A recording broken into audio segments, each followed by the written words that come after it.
Hello guys, what's up? It's me again, Snowflakes Vlog. Tara, samahan niyo ako at panoorin natin itong video na to.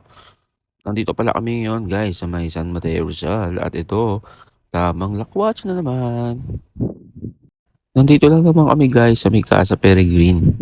At ito, sulit yung biyahe namin today guys kasi syempre nakaka-relax oh.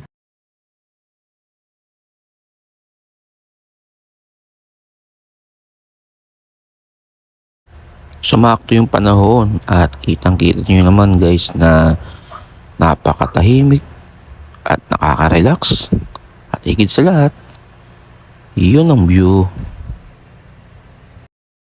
Marami rin din ng activities. Pwede kang mag-zipline, pwede kang mag-archery, pwede kang mag-staycation na yun, may tent doon. At higit sa lahat, pwede kayo mag-picture-picture. Ayan o, tingnan nyo si kuya. Oh my gulay! Meron din playground. Yung mga anak kasi dyan, pwede yung slide-slide dyan. Nakakatuwa lang no, maayon sa atin yung panahon kasi last time na gala namin is nag-uulan kaya ayun, hindi kami natuloy-tuloy. Pero ngayon, ito na oh.